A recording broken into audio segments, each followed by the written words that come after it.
hands on. I'm the principal.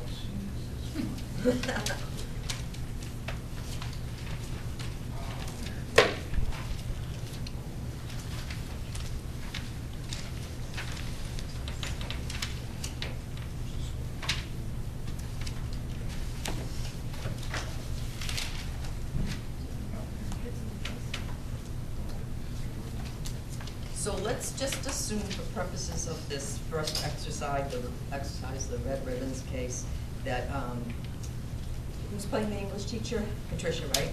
That you came to me, and you had been previously your faculty advisor to the Student Gay Straight Alliance here, and they're planning to wear red ribbons for the entire month of February. So you let me know. So I wasn't sure at that point what to do, so I said, let me just hold, as the Des Moines High School way back in, with the history of the Tinker case did, hold a meeting to decide whether we should adopt a policy banning the wearing of red ribbons by students in the local high school here.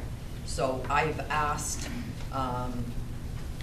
several different groups to appear at this meeting so I could hear from them. One group is the student group.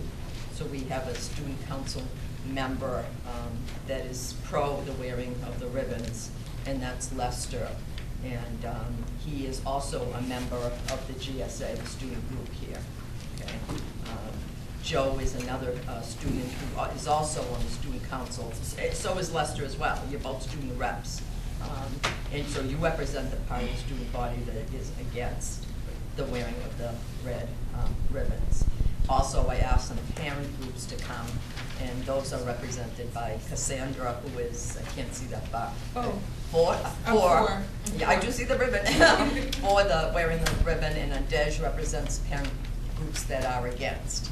Then 3 actual, teachers in the student body are here again. Patricia is the English teacher for the wearing of the ribbon.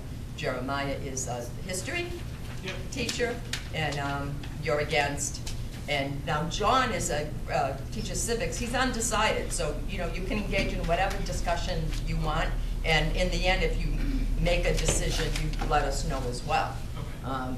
I've also asked town council to come because, I'm a little bit nervous, obviously, as a principal here about liability and what legal issues could arise. So Ash might actually talk more about the actual cases. But some of you, for example, teachers have knowledge, obviously, of Tinker and of, the Mass statute that allows freedom of expression. So feel free as teachers, students, and even as parents, if you have knowledge of the legal issues as well, you would be discussing them too. And then my vice principal is Jadida. I'm the principal, but I may get up and leave the room as principal and leave her. And the reason why I'm saying that is I might be going around the room and assuming the role of any of these groups, just to lend another viewpoint. Okay, any questions before we start? You guys are all set? All right, then let's get into our roles. You can still use your actual name, but I'm going to begin by calling the meeting to order, and then I will ask you to identify yourselves and your viewpoint. So let's just start right now. Hi, everybody. How you doing? Okay, so I know some of you, and some of you know me as well. I'm the principal here at the local Lawrence High School, and I've called this meeting to order because there's some concern raised about whether students should be wearing red ribbons in the classroom, in the hallways, etc. With me is Jadida Sorrell. She's the vice principal, and I'll go around the room and ask everybody to introduce themselves. Ash Hudson, Town Council.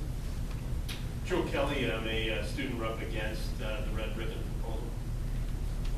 I'm Lester Carl Mattathias, a senior in the school and on the student council, and I am in favor of wearing the red ribbons. I'm Cassandra Lewis, and parent in favor of the red ribbon. Nadesh Lois, parents against the red ribbon. Patricia Stillman, English teacher and advisor to the Gay Alliance. Jeremiah McIntosh, history teacher, against the red ribbon. John Young, civics teacher, I'm undecided about the red ribbon. Okay. Now, I called this meeting because actually Patricia came and let me know that she had attended a meeting as faculty advisor to the local GSA. And I just wanted all of your input. And not that I've decided either way, but I'm not sure if this, or whether or not this school should adopt a policy against the wearing of the red ribbons, which would mean obviously that we would let the students know, they'd be given notice ahead of time that they shouldn't be doing that in the classrooms or in the hallways, and then if they did, they'd be asked to remove them, and perhaps disciplinary procedures would ensue as a result. So let me hear actually from Patricia first, since you let me know about this.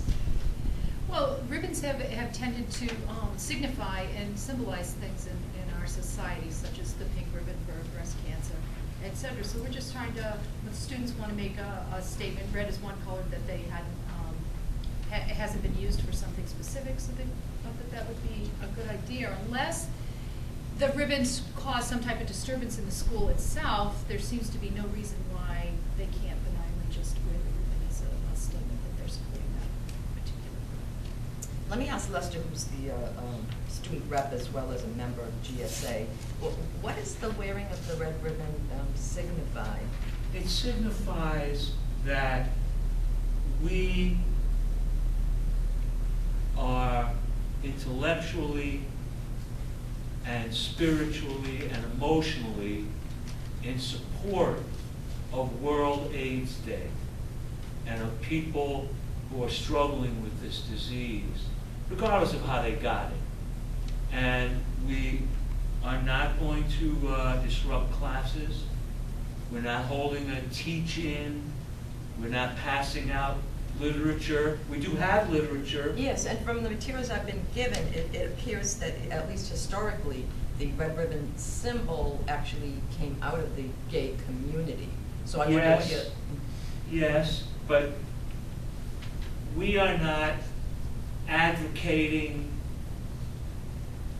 a point of view other than tolerance. We're not going to demonstrate in classes. We simply want to wear a ribbon.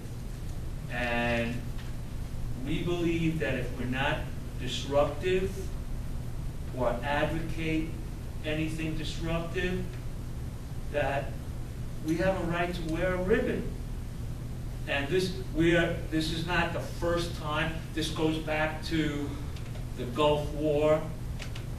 There are ribbons that have been worn for a variety of reasons, and we want to raise awareness of this epidemic. And we're not going around preaching, advocating anyone do anything. It's our right to wear a ribbon.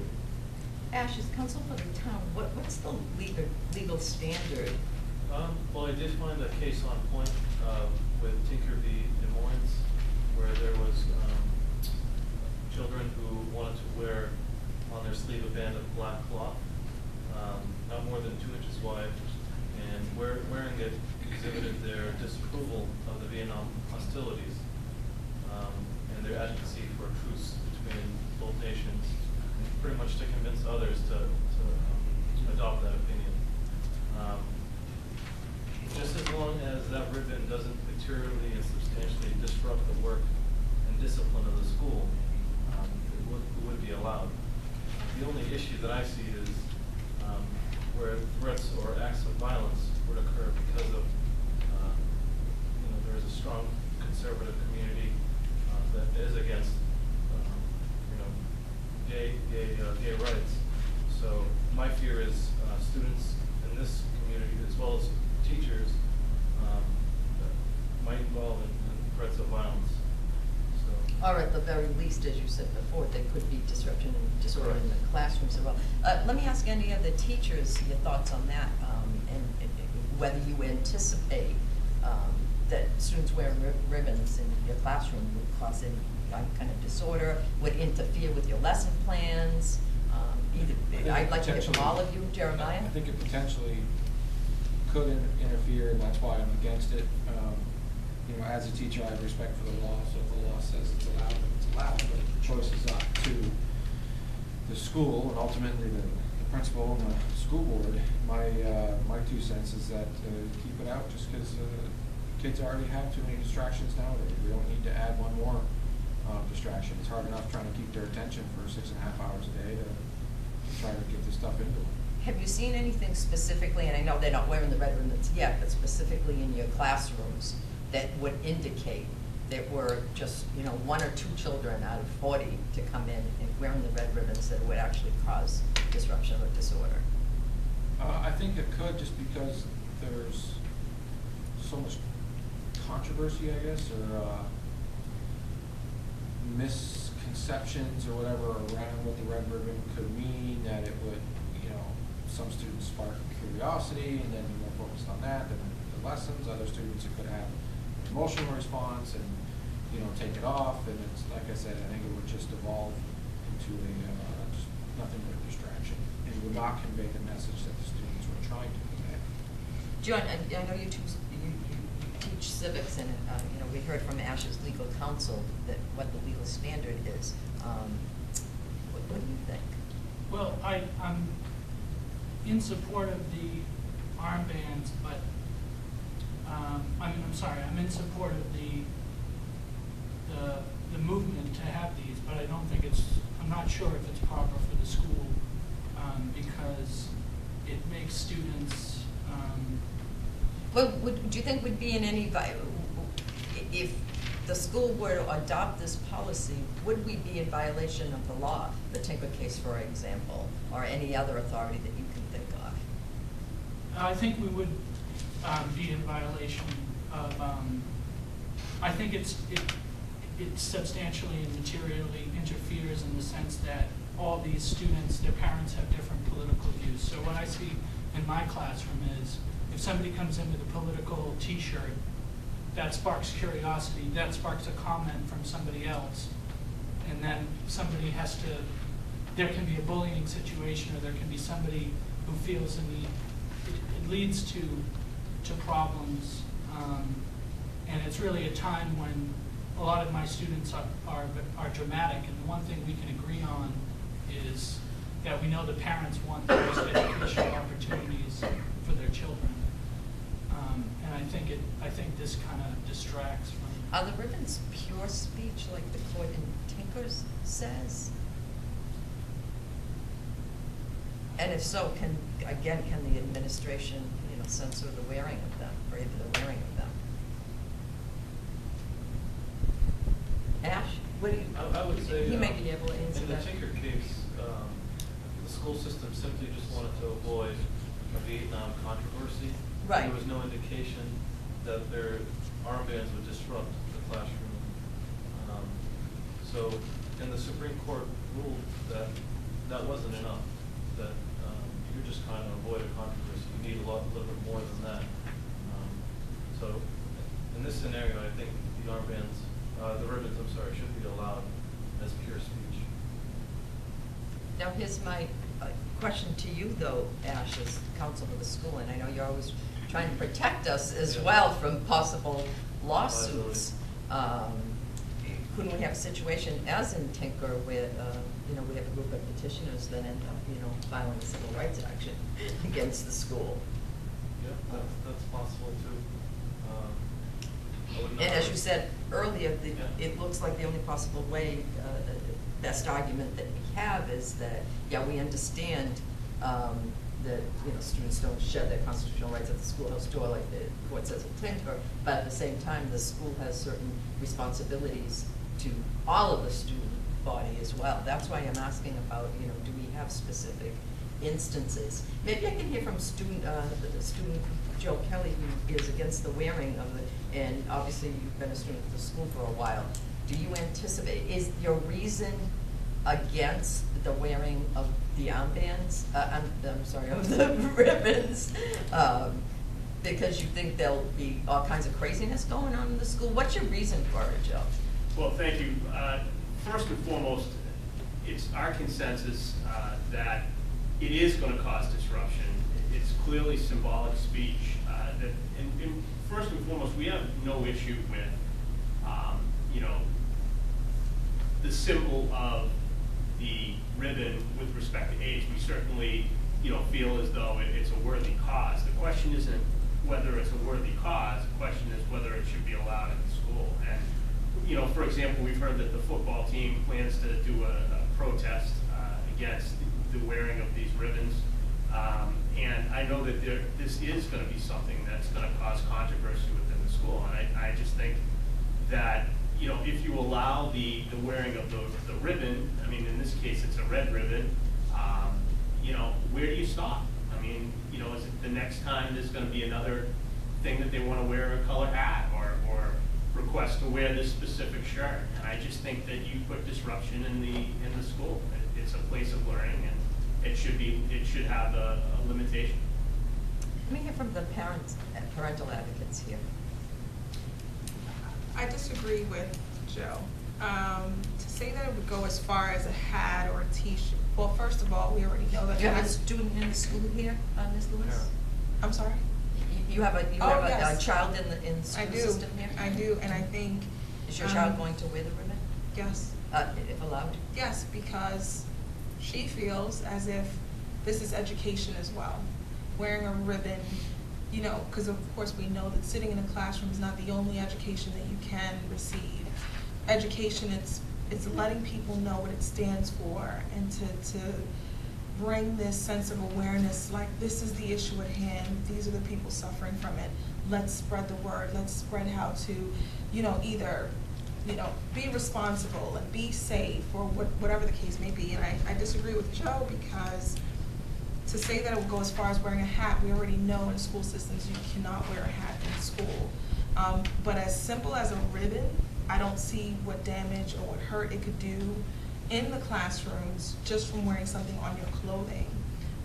From the Kinzer case, it says that school officials do not possess the absolute authority over their students. No totalitarianism. So wearing something on your sweater, coat, vest should not disrupt a classroom. I think if conversations do arise and there's issues in the classroom where one has an opinion and the other one has another opinion that differs, then it's up to the school, it's up to the teachers to say, listen, let's bring this class to order, let's not have this conversation here, and move on with the lesson. I can't see how something on a clothing will make a big chaos. And actually, I see that it causes more good than bad. Again, because of the education, AIDS is a serious disease. A lot of people are suffering and dying from this disease. So why not spread the word, especially at my daughter's age? Why not tell her friends or educate her friends so that they can educate their friends on this epidemic? May I respond? Oh, absolutely, and then actually. Again, I started with the opening that it is certainly something that we care about. The question is that I think it is going to be controversial within the school, and I think if you take a step back from this and look at, whether it's a red ribbon, a blue ribbon, a purple ribbon, if it symbolizes a controversial subject, in this case, the HIV virus, then, it is going to be something that's going to be controversial, and it is ultimately going to cause some disruption within the school. But what if it's a good disruption? Let me finish one Okay. second. Okay, And the disruption, in a school system on a non-controversial subject, maybe say, a question about a subject in school that they're dealing with is different than dealing with an actual, let's be honest, the AIDS controversy is very controversial, and there are different positions that people take, and it's going to disrupt the school. No matter how you look at it, it's going to disrupt the classroom, and I think you're going to have some controversy within there that ultimately may progress to physical altercations. Sorry. Why Ms. would Lewis, some? can you hold your thought for 1 second? Mr. Nelson? I just wanted to mention that the school system should have complete authority over dress code regulations. That's not the issue. They should have, such as like the length of your skirt or your hairstyle, the school should monitor that. So you're saying that in reference to the hat that she mentioned? Correct. Okay. Yeah, but this is, not- this that's does not not the apply issue. here Okay. because, you know, it directly involves the First Amendment right, which is, you know, you should be able to express your thoughts, you know, on your sleeve or a ribbon. And again, that's not a dress code violation.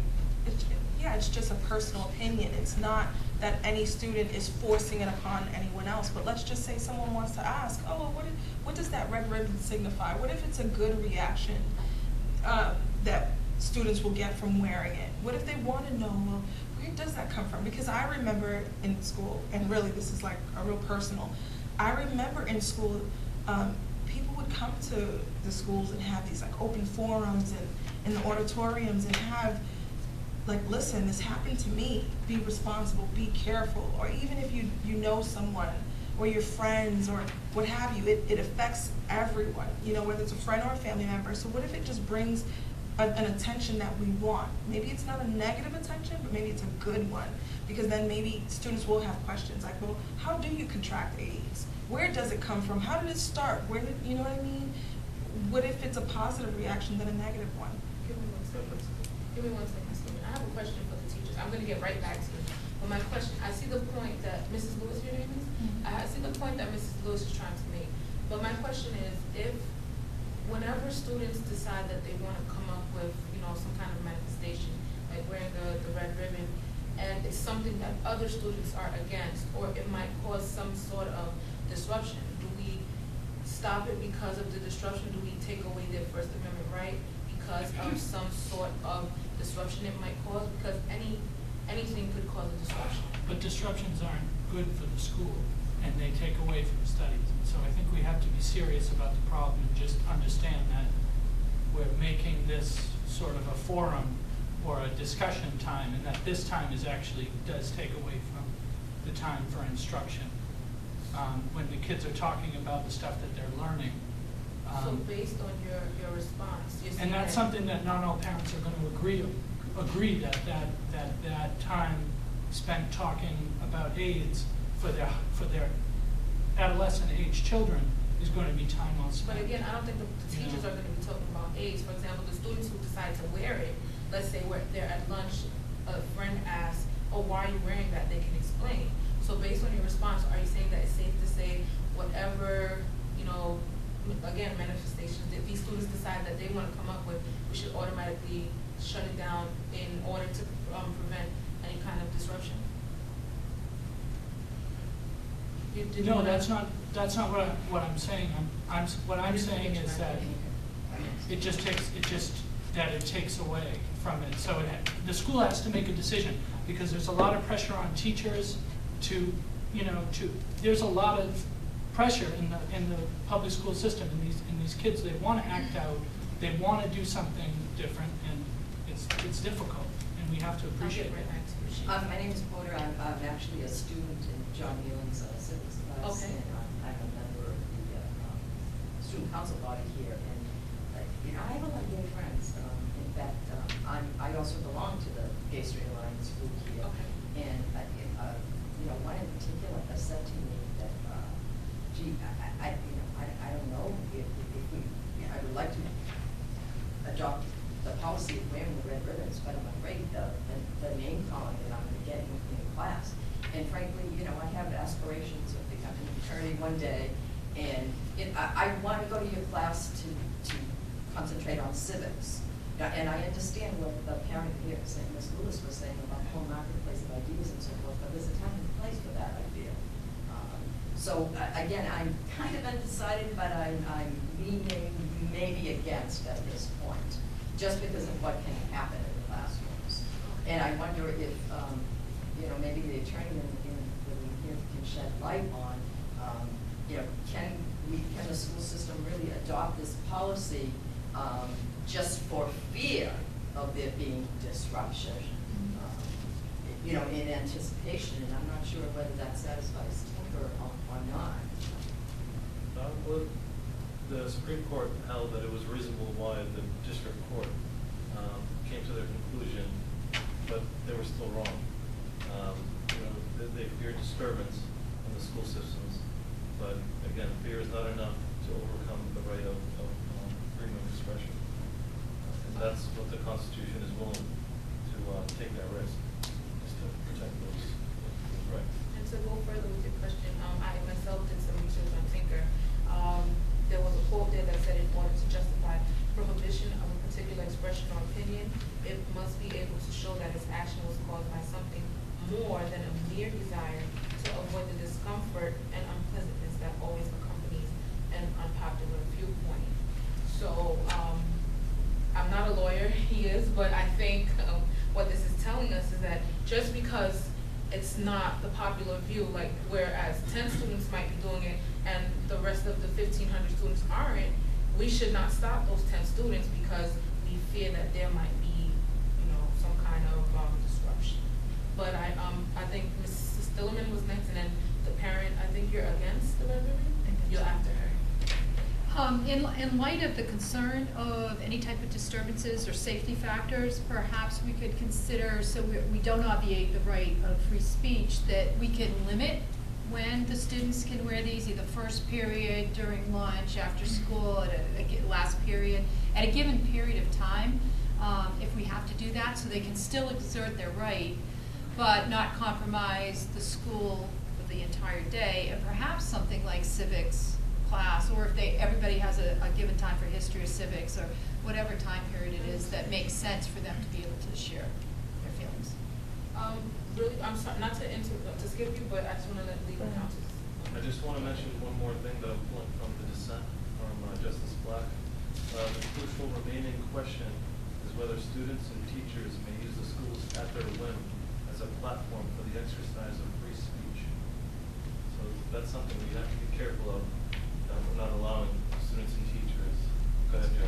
I was just going to ask you a question. I mean, can we, a lot of great conversations going on here today. Can we agree that the school board or the school system has a right to censor this type of activity? And if so, what activity are we considering it to be symbolic speech or free speech? I'm sorry, pure speech with respect to this issue. And I think that's something that probably needs to be considered in the first instance, because whether or not you guys actually have the ability to do that. Sounds like we're still undecided. We'll get right back to you because I did promise to let this parent speak, and I have your question in mind. I'll be right back with you. Going back to what the student just said, I agree with her. I think there's other ways they could, the school could educate the students about AIDS. They don't have to wear the red ribbons. Going back in high school, there used to be assemblies. Have somebody come and talk about it, or have some types of play. So wearing the red ribbon really will cause emotional memories to certain students who lost their family from it. And then there are students, especially the gays one, there will be name callings that the school can foresee it. There will be name calling. So I think I understand where you're coming from, but again, we're not making the students wear it. What we want to do here is allow the students who want to wear it to allow them that right to exercise their right of free speech because it's symbolic speech, allow them to wear it. Before I get to you, I just wanted to answer, your question was, can we, the question was, does the school have the ability in the first instance to actually censor this type of symbolic, I believe it to be symbolic speech. I don't know if the school system is considering this to be actually symbolic speech or pure speech with regards to and I think that's going to make a difference, in my opinion, as to whether or not you guys have the ability to do that. I'm going to let my legal counsel answer that. The school system, again, has the ability to has control over the dress code regulations, but as far as limiting free speech, we're not vested by anyone to have that authority. About symbolic speech. Correct. You don't have the authority to do that?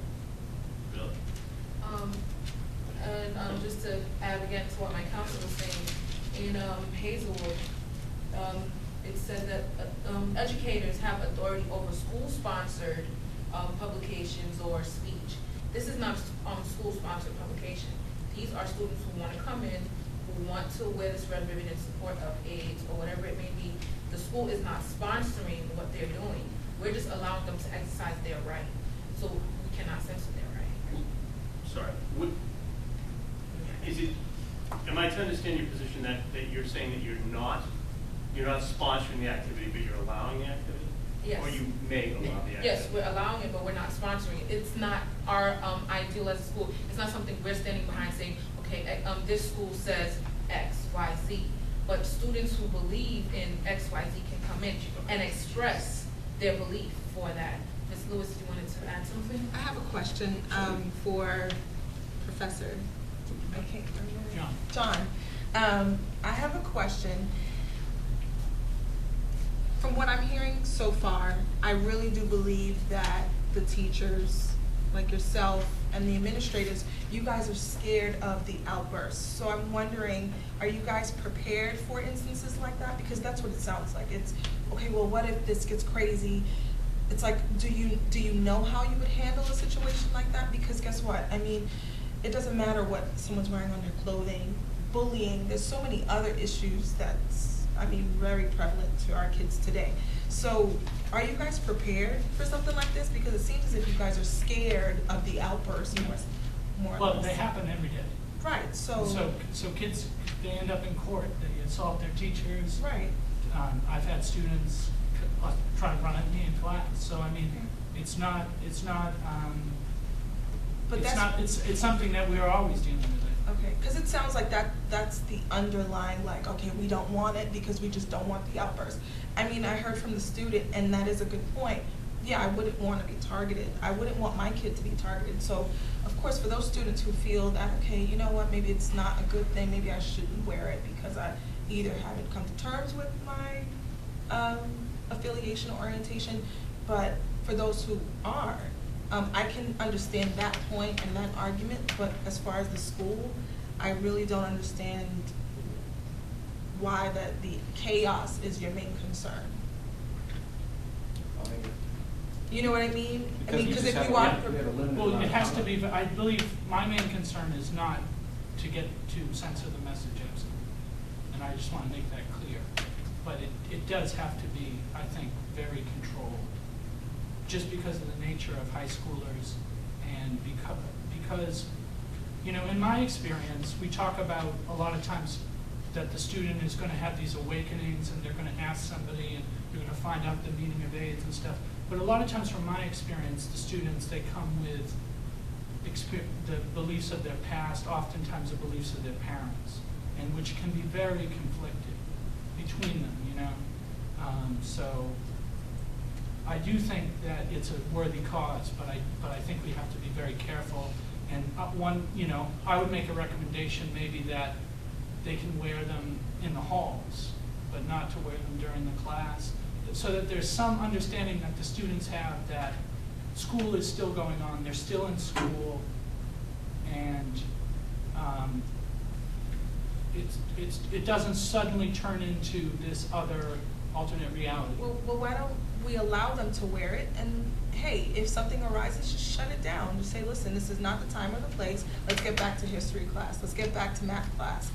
Talk about it at lunch. Talk about it with your counselor. Talk about it in group sessions. I mean, just simply just cut it.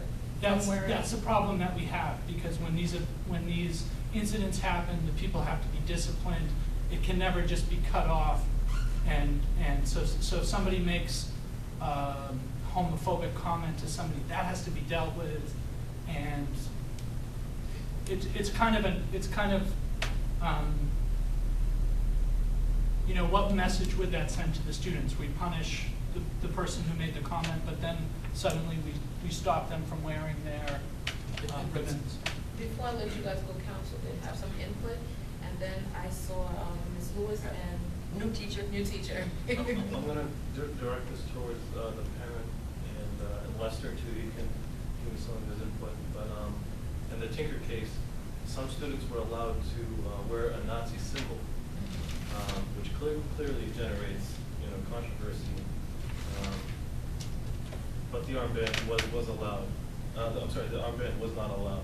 So how far do you want to take it where, again, a swastika, a student walks into a class and they're able to represent their true, their true Nazi vision. But you're offending, a Jewish community. Well, it wasn't- That's it wasn't an quite a swastika. offensive okay, but what does, how? Let's just keep order. Okay, so You're the ribbon, You're representing. what does that represent? Does it offend anyone? Is it? It may. How would that? It may offend, people that are devout Christians who are completely against, gay rights. But it's not, the No, symbol doesn't the represent gay symbol rights. doesn't give, It I mean, represents it's just AIDS being awareness. aware that But people it's backed up by the straight gay alliance. doesn't matter who it's backed up by. I mean, autism, I mean, there's so many, there's breast cancer awareness, there's autism awareness. I mean, what are you to be offended by just from educating people? I don't I'm gonna have to understand. hold that thought because I'm new to I'm a new teacher here, and, I received the handbook, and I know that the school bans, for example, any wearing of gang colors, and, actually witness in class altercations, and I'm just wondering how similar or different is the wearing of ribbons, to, some gang sort of regalia. To make that aware to you, what we've noticed here in the school with the gang, it's not just simply colors. They have, I would use paraphernalia for lack of better terms. Like for example, they have a certain bandana that they carry around to show that they're affiliated with this gang. That's right, and what I had witnessed once in the hallway, and the kids got disciplined for it, he had it in his, in his school bag, so he wasn't wearing it in class, but as he was walking out, he, went to put it on, and then another student on the other side, and they started fighting. But the difference with that is, if we were to ban gang colors per se, now let's say red and blue, so then we would have to ban students from wearing red, period. That means no red shirts, no red socks, no Right. red pants. Whereas this is clearly the ribbon, it's known around the nation, and I would say around the world, that it's a little ribbon that you wear here on your lapel, and it's different from the gang symbol. So you would be able to differentiate whether it's a gang symbol or whether it's the little symbol for AIDS awareness. They wouldn't really, coincide. It wouldn't make a difference. Did you want to add something? But there's gang affiliation and the red ribbon are two different, I want to say, worlds. Gang affiliation is dealing But could with. their effect in the classroom be the same? No. No, because you're talking about violence, you're talking about crimes, you're talking about just negative, it's just a negative group affiliation, whatever you want to call it. This ribbon is supposed to signify a positive awareness, it's supposed to educate. That, I But think as it's was two brought- different. I'm sorry, but That's as because you as want- was brought up by, many of the viewpoints here, negativism, sadly, still results from, awareness of people that are not heterosexual.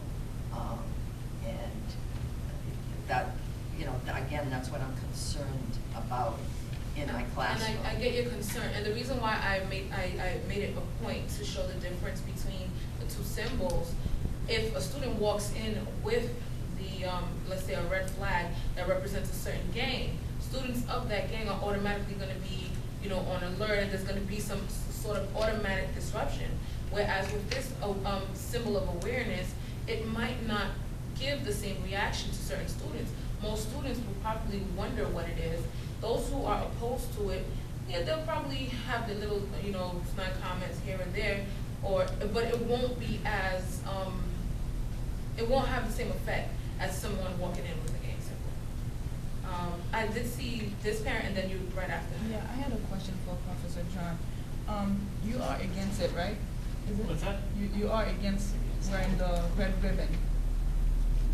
I wanted to say that Or you are, no, because. He's undecided. yeah, I'm I'm sorry. undecided about it. I think But Professor- you mentioned that students should not be allowed to wear it in class, but in the hallway. I want to know what difference does it make? Because Because I want my whole we're trying not class to offend teach. nobody. I mean, shouldn't they they would, shouldn't they? Because he wants to teach civics instead of world AIDS awareness for 45 minutes a day. I only got the kids for 45 minutes, and I gotta teach history, and if I'm teaching the War on 1812, I need all 45 minutes on that, not disjointed interruptions. Is that? Yep, that's it. And- Hold on, I got. Oh, I thought you I wanted to answer to what you had said about our fear of disruption. Metaphorically, the best way I can explain that is similar to fire. Almost all of our classrooms have a fire extinguisher in a class. And if a fire breaks out in a trash can, I can grab a fire extinguisher, put it out in a second. But I would still much rather prevent the fire from ever happening than worry about how fast I can put it out. So when I'm against this ribbon because I fear the disruption, it's not fear like a physical fear, oh my word, I'm gonna get hurt. It's, I'm here to do a job, I like my job, I've got 45 minutes to teach this. Any disruption, red ribbon, whatever ribbon, gang colors, if I can keep them out, keep the disruption out, I would prefer that than having to worry about how to prevent it, even though I'm confident in my skills to squash a disruption and continue. I would just prefer not to do that. But would we be violating the law? Yes. And Well, that was my question. Thank That was you. my It's the question. question I have for for you, sake of Professor, what's your name, Professor McIntosh. McIntosh? My question to you is, okay, I get what you're saying, you would rather prevent than have to, okay, but where do we draw the line?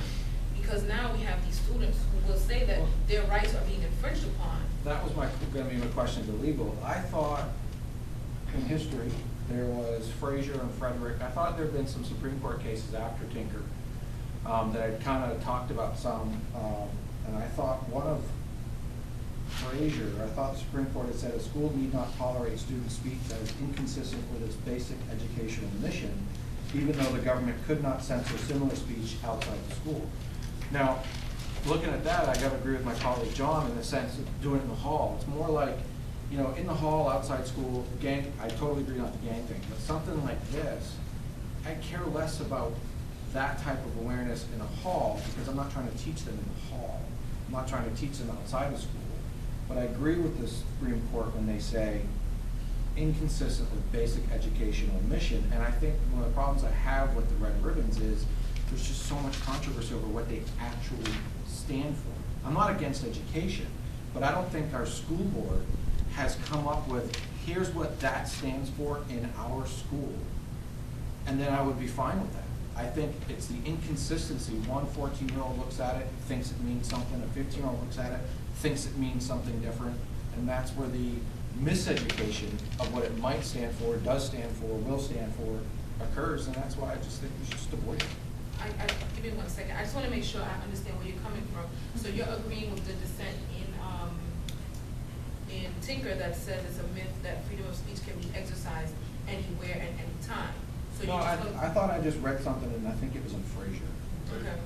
That's So why you- I was directing it. So basically, what you're saying, I'm sorry, what you're saying is that if we allow these students to wear it in the hall, it's not really limiting their right, but we just want to keep it. I was just trying to find a middle ground, and I liked what my colleague had thrown out there with, and granted, in the hall, it's like 3 minutes between classes. Classes, Yeah. But it sticks with my focus of, I just want their attention for the 45 minutes in the class. I'm willing to give up dictating what they do in the hall, other than get to class. But it's kind of like when they walk through the door, I want them focused on Give me a this, he second. wants them focused on that. New teacher. Actually, again, I'm one of the teachers, the hallway situation reminds me of two things. One is, it may present even more problems than the classroom situation. Human Rights Watch had put out an amazing publication where they interviewed kids across the country. It was called Hatred in the Hallways. So the worst, and then that also would clash with our actual mass statute here, the anti-bullying statute, because that's where most of the bullying occurs as well, is in the hallways and outside of the classroom. So I'm concerned, I think if we decide to ban them, we should ban them, period. If we decide to allow them, we should allow them, period. Okay. Actually, he was next. I'm sorry.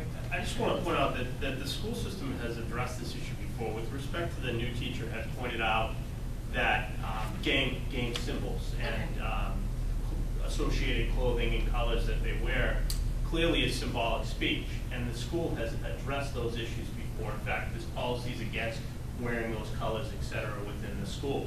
So the school has placed limitations on that symbolic speech that's been brought forward. And I think in this situation, clearly with the red ribbons, the school could do the same. The school could withhold that and say that we are going to censor that activity and not allow that symbolic speech within the school.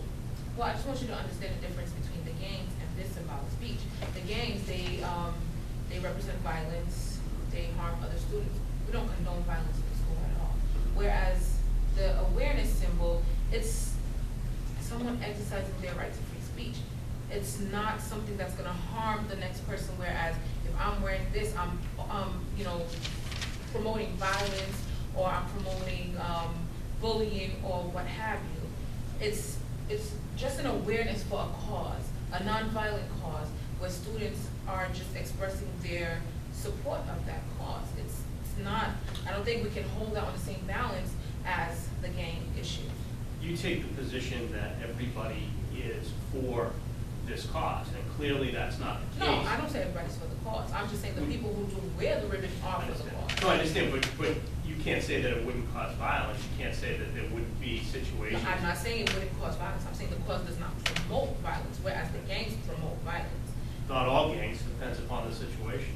Well, the gangs that, we're gonna be realistic here. The gangs that we have, in the school, these are students promoting violence who are attacking each other for not having, for not being part of this gang and being part of the other gang. Whereas, yeah, you might disagree with me for wearing the red ribbon, and you might decide that you want to beat me up. But again, the red ribbon does not promote violence. Wearing it doesn't say, oh, I stand for this, and if you don't agree, I'm going to beat you up, or we're going to fight. So that's the difference, and which is why I say they cannot be held in the same balance, because then they're not the same thing. It's still symbolic speech, though, right? It's symbolic speech, I agree, yes. I know we're here and we're talking about the issue at hand, which is the red ribbon pin. So I wonder, are we gonna have this similar conversation when the issue arises when a child wants to wear a I don't support bullying t-shirt? I I think we should come to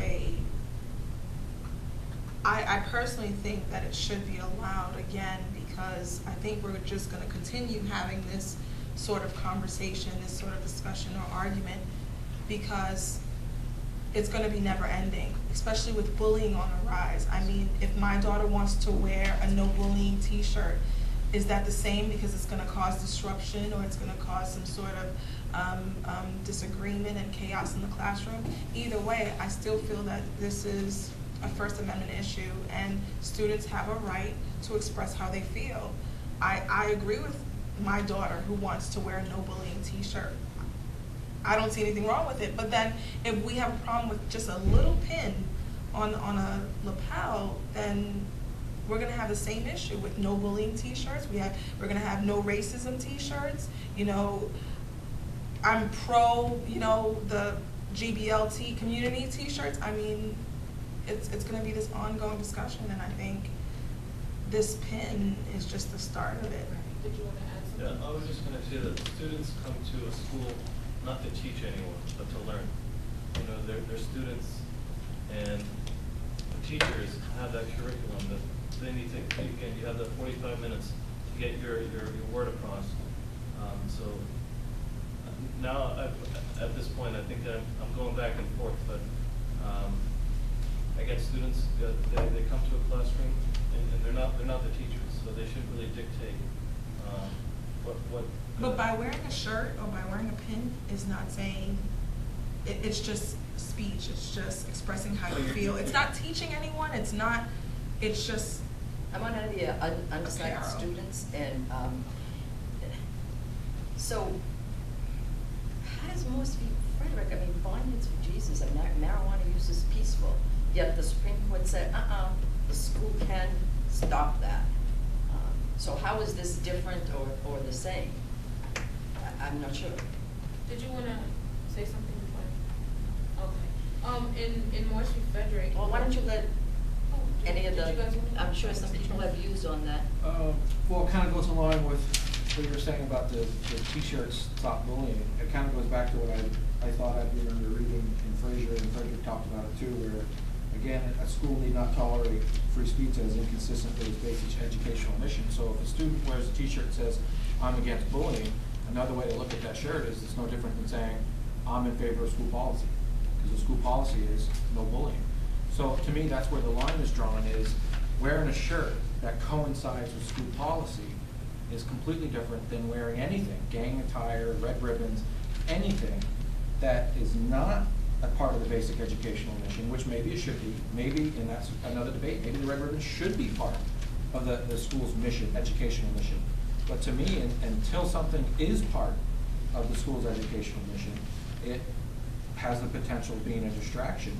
But hold on, because I read in Tinker, and we have a mass statute that says, you know, school children's freedom of expression, and the only time that that can be curtailed is when there's disruption or disorder. So I'm not sure where educational mission comes in on this I test. think it was Fraser. But Fraser and Frederick talked about it too, where it's not the schools. Again, I'm just a history teacher, not the legal expert, but I thought Frederick decided the way it did because the schools obviously can't allow the for-drug message because it's against school policy to have drugs. Fraser talked to. So how do you how would that compare with what we're deciding today?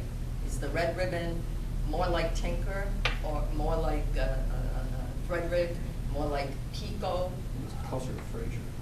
Bethel School District would be Fraser. But that was a discipline case. Right. So, you know, I'm sort of agreeing a little bit with Joe, the student Joe over here, who's talking about, you know, pure speech, symbolic speech. And to me, again, it becomes almost absolute, right? Unless the school has some overriding, real important reason being disruption or disorder. So.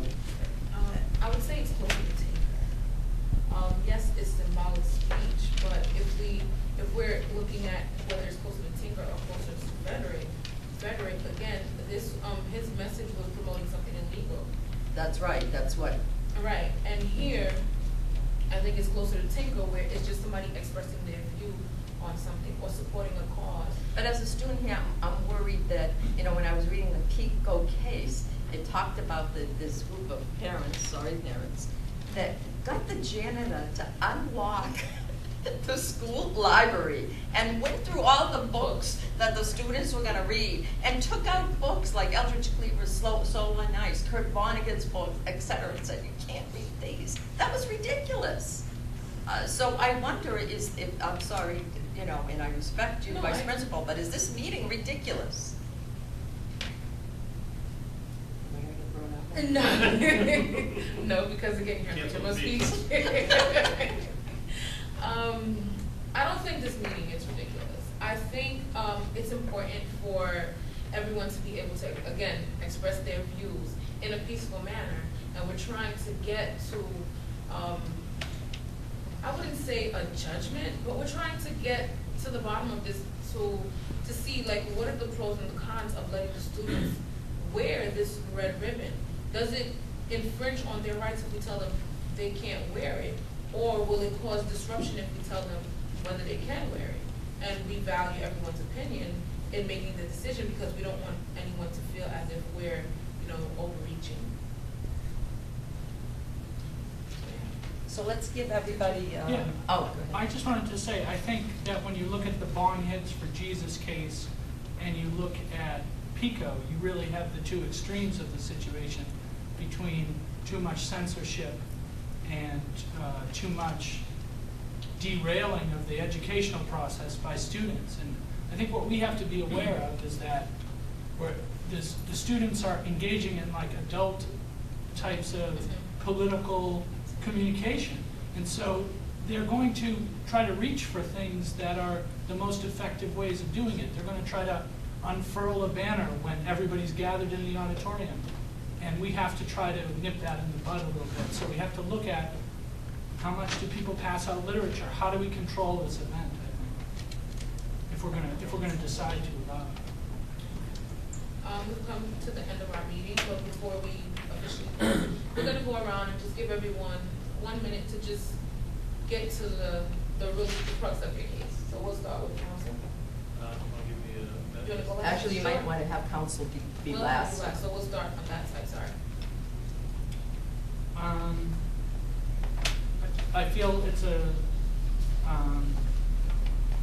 an important thing, and if the school addresses it, I think the ribbons should be worn maybe I would recommend maybe for 1 day with an assembly or something like that, either to try to contain it, and to try to keep in mind that these are young kids and that they're not yet adults, and that yes, they're learning how to be good. They're learning these good civic values that I try to teach in my classes, but they need that guided learning. They need it to be with training wheels and not with the wheels, off because bad things I think could happen. Yeah, I mean, the main reason I'm against it is just because I'd like to back to basics kind of teach it in the sense that, everybody might go 50 and a 45, but we have to teach that the speed limit's 45. Just because everybody else does it doesn't mean you can. And I agree with my colleague that I'm not saying this isn't an important cause, but I think the parents need to get to the school board. The school board needs to come up with we're going to adopt this cause and come up with a uniform educational part. Maybe it's an assembly, maybe it's a week, maybe it's a month-long ribbon thing, but whatever, get it out to, as a school board, here's the school policy on AIDS awareness and what this ribbon stands for as far as us, the school board. And then if you support that, wear the red ribbon. If you don't support that, don't. Just like I'm against bullying t-shirt, But until it's made part of this educational institution mission, it should be out. I agree with my colleagues and the parent on terms of, I think they should be allowed to express themselves by wearing a ribbon, but I do agree that if there's any concern for safety and disturbance, that it should be within the constraints of possibly an assembly. That would make sense, so they can still do it, but be limited. I think they should ban it. Because even the teachers that are against it, from their last point of view, it's still going to cause problem no matter what. Even if they wear it for 1 day, for a month, it's still going to cause problems. So I think the school shouldn't allow it. I still stand for it.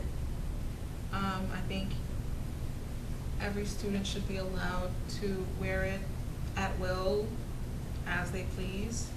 But I am willing to kind of, from what the teachers mentioned, I mean, if I had to, I would consider, okay, maybe assemblies, just as we do now. Breast Cancer Awareness Month and Autism Month, I know some people wear it the whole month or the week. So I would would love to entertain at least that. But still, I think, bottom line, they should be able to wear it at will. And if it really is that bad, then yes, I would still at least agree with the teachers that they should wear it certain months and certain occasions or whatever. I'm gonna wear my ribbon. And I don't care what the administration said. There's nothing wrong with it. He's the one that's gonna go to federal district court. There's nothing wrong. File a with it. 1983 action against the school, town council. Nothing wrong with wearing a ribbon to signify my beliefs. Thank you. I think the school should reject this issue at hand. It's clear today from the discussions that this is a controversial subject, and clearly there's a chance that this may prove violent within the school system. Secondly, I think it's important to point out that once the school opens the door to whether it be red ribbons or next week the strep throat club wants to wear their throat cultures on their shirt. I think you open up the door to these causes that they clearly cause disruption, whether it be violent or not, within the Chinese wall, within the school system, and therefore the school has a right to censor these activities and should do so. Thank you. Well, there's no evidence that suggests that wearing of the ribbons will disrupt the classes in any way. And again, it is a symbol of pure speech, which the Supreme Court has repeatedly held to be entitled to comprehensive protection under the First Amendment. So I think that we should allow it, and I don't see this being any violation of any laws. What does my vice principal think? I do see where it could cause some sort of disruption, only because of students who don't really understand where it comes from. And in that sense, I would agree with Professor John, I'm sorry, where before allowing the students to wear it, we would have an assembly just to make all students aware of what it stands for.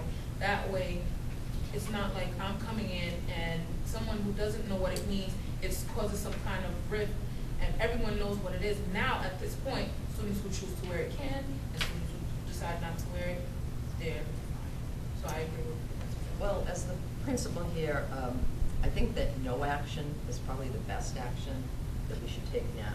Because I called this meeting initially to decide whether we should adopt a policy banning it. I'm not gonna say that we should, you know, we're not gonna put it in our regulations now, students can wear it, because then we're gonna have a long list, either or, back and forth. So I think as a result of this meeting, there'd be no action, you know, banning the policy. For a number of reasons, and it's mostly because of Tinker, as you say, Ash.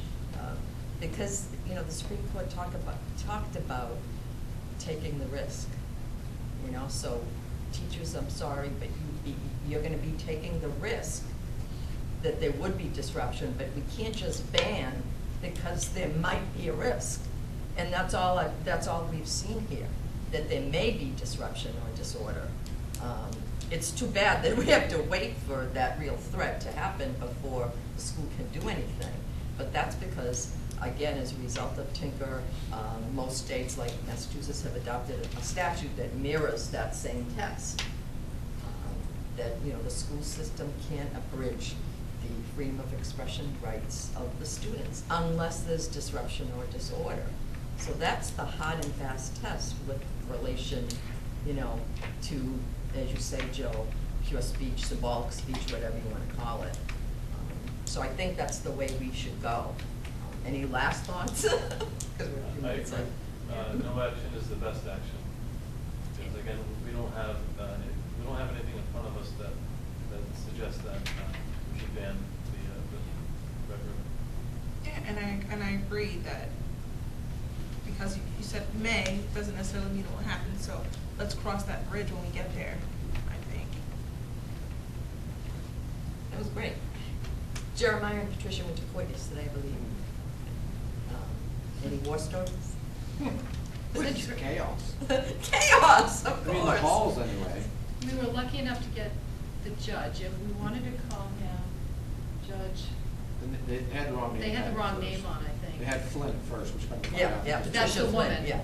Yeah. Jay Blitzman is not only the presiding justice there, but he's the head of the entire Middlesex. This is the one What's his that- name, Blitzman? Jay Blitzman. This is the one that Ilya said is like the Yes. best. Yes, and I te- say it too. Okay, and that's what we're. He seemed to really try to ameliorate all the situations. What?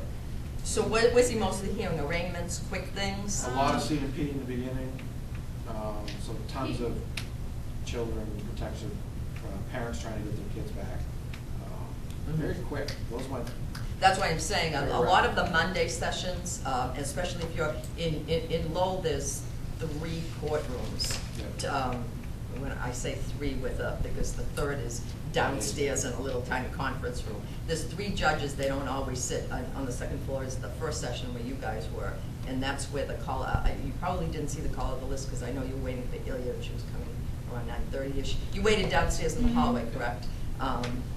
What happens is the clerk calls the list initially, and when the list is called, the parties aren't in there, just the attorneys are in there for the call of the list. Remember, it's a closed courtroom.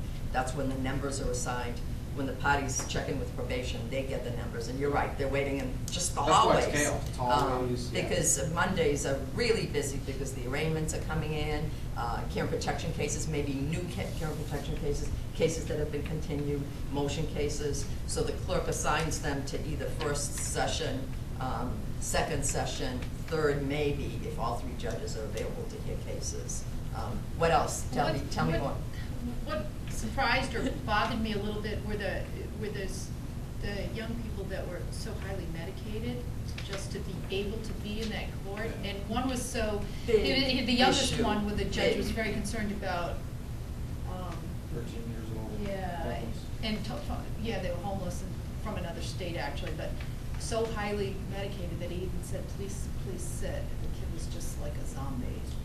That just totally. And what I found interesting too is how long the process, whatever each one battle was, how long it was. We actually didn't see any case finalized. Correct. It was always like some step. I mean, at the end of every case that was called was them scheduling. Scheduling trial another, or you know, motion for 2 months, discovery, yeah. or, you know, only one time did we get to see step 2, which was the last one, and they were scheduling the final trial. The final trial. Which, again, wasn't that It's bad. already been, what, 2 years, you Yeah, said? that guy must have been in the paper, 16 years old, got suspended from school, The kid with the gun. and went out and stole a BB gun, pellet gun from Walmart. And he specifically, this was all on Facebook, he stole that because the pellet guns, since they actually fire something, don't have the red plastic barrel that local laws make for toy guns. Okay. So police can know it's a plastic gun because it's got the red barrel. Okay. The BB guns don't have that because they actually fire something. Anyway, this guy goes to Walmart, steals a pellet gun that looks like an M16. Okay. Goes back to his school, running through the hallway, saying, I'm gonna shoot everybody. Oh, boy. Makes it into the cafeteria where he's threatening to shoot people, gets in an altercation with some teachers who they all thought he had a real gun. He breaks away from them, hops into his mother's car, he doesn't have a license, he's actually taken her car without permission to Walmart to steal it, to the school to do the thing. Okay. Gets back in the car and flees the scene, ends up on a 100-mile-an-hour speed chase through Massachusetts, through multiple towns, and the cops trying to get up to him before he couldn't take an on-ramp turn, skated and hit a guardrail, and he wasn't injured. And that was November 2011, according to Okay. the facts that were read. And this guy was. What was it on for? Could you understand where it was at yesterday? Was it a motion? No, that was all done. So we were. Oh, okay. He was now at April something is his trial. Of this year, Of his this trial year. on that Yeah, case? For something that happened November 11. Mm-hmm. And he's got issues because. Why was he before the court yesterday is what I'm asking. There was. They were doing the colloquy. Yeah, On whether well, he was gonna. there was a possible deal gonna be made. Okay. He was For gonna sufficient admit, he was facts? gonna admit to sufficient facts. Okay, okay. And what complicated his case, according to the judge and the DA, from what I gathered from them reading, is he has a slew of charges against him. But he was 16 at the time. Some of his charges were automatically charged as an adult. Some of the charges against him are youthful offender stuff. So they're kind of going at his case from two different standpoints. And he apparently finally some deal got made out between his lawyer and the DA where he pled sufficient, or admitted to sufficient facts. Right. And he was gonna get some of the charges filed. Okay. But all of the vehicle stuff, operating a motor vehicle, is not youth offender. That's a completely different thing than what this judge was doing. Mhm. So apparently the combination of courts, Mhm. district court and then juvenile court, all. He must have involved done in this something case. after 17 years old. He must have had some other charges, not that, because all of that situation that he's saying, Even with November driving? 2000. Yeah, November 2011, if you're under 17. Right. You're in the jurisdiction of the juvenile court for that charge. For everything. He's Yeah. 17, he was 17 in the courtroom yesterday. Yeah, that's But what I'm not saying. with the act. He might, He was 16 when it happened. he might have picked up a new charge, say, Oh, in the so- last 3 months or something, you The know. one there was confusing some- thing, I think a lot of us will find when you go there, not only is it a closed court, but they don't read everything that brought the kid there. Right. So a lot of times, you really have Right. no idea why the mother lost her kid, why she Right. can't get him back. Right. What the kid did, what the mother, you just sit there and 17, and then walk Exactly. 17. You knew more with this one because the They had to DA read the was facts. reading the facts. Because he was doing the admissions. And also suspicion victim facts. statements. Mhm. Yeah, the So judge that went- was kind of enlightening, that you could have an idea of what the Right. So that's experience what might have went been on the like. record, was the judge wanted the DA to read the facts that the kid was gonna admit happened. So we got this lengthy horror story, basically. I mean, luckily it wasn't an actual fire. And a good example, because you guys are getting into the student rights stuff too, of incident that occurs in school. So you have whatever disciplinary proceedings occur in school, and you're reading Gosby Lopez, for example, the minimum procedural due process requirements that the principal and the school system have to give: notice, opportunity to be heard. He was probably violating under Mass General Laws 37H, one of the rules in the handbook, obviously being violent in school, et cetera. But at the same time, he's also violated criminal laws in Massachusetts, so he's also subject to the juvenile delinquency, possible youthful offender proceedings as well. We knew it was an Where he interesting has one. the most due process Up rights. until that, there's one bailiff, that just kind of comes and goes, kind of lackadaisical type thing. And then before this guy brought in, all of a sudden there's 3 bailiffs that converge on the courtroom, and 2 were on either side of his defense table. And every- Yeah, One was because this up case by- had a and then one was history, up by I the bet. judge. Mhm. So whatever this kid did, they weren't slacking on security. Yeah. And I don't know if you noticed, but the cases where the care and protection and neglect and abuse cases, you probably saw, I bet, more attorneys in the courtroom, because mother's counsel, father's Mother, counsel, father, children's child. counsel, Yeah. DCF counsel. Yeah. Right. Whereas with the delinquency cases, it's just the DA and children's counsel. Right, What was the expression of the juvenile? Medicated. highly. Wait, And the why judge is it even asked him, medicated? are you supposed to be on medication? Yes. Did you take the medication today? Yes. Did you take it? Yes. And he stood up and I don't know what dot he focused on, but that kid, I don't even remember blinking. He was just looking right below the judge. Every question was yes, sir. Yes, sir. Are you admitting these facts? Yes, sir. Are you Yeah. supposed to be on medication? Yes, sir. Did you take it? Yes, sir. The Did other you take it last sig- night? Yes, sir. That's all you ever heard from him. The other significant factor of the 2 that we were aware of was the education, that they weren't in school. The homeless kid Right. wasn't in school, and Oh, yeah. this kid obviously wasn't either. So I mean, the fact that whether they're getting educated or not is a big issue. That's right. Huge question. Yep. Are you in school and how are you doing on your grades? Yeah. I mean, he asked that of every kid. Yeah. Yeah, I was he does. surprised. He seemed like he had a Does. real affinity. The kids that went before him Absolutely does, have a and also is a huge legal chance at, specialist, knows the law inside and out. and he knows what he can do Yeah. to try to help them if he can. Yeah. And most of I can say, pretty much most, if not maybe all, of the juvenile court judges are really committed to their To jobs. helping them? Hmm? To try to get them. Absolutely. So they're Absolutely. more rehabilitation than punishing. Well, That's what they it are seemed more like. rehabilitation, but on the other hand, for example, Blitz, he's very due process oriented as well. So while he really cares, he's also, he has to be assured that all of the procedural rights are being afforded the Yes. children, the parents, et cetera. Right. He's very up on, evidence and the rules of law and, but at the same time recognizing the protective nature of the juvenile courts. So, thank you. Hope you had a good night. Slightly depressing, but interesting. Yeah. So we'll do hopefully both exercises on Thursday. If we don't, we'll continue into the following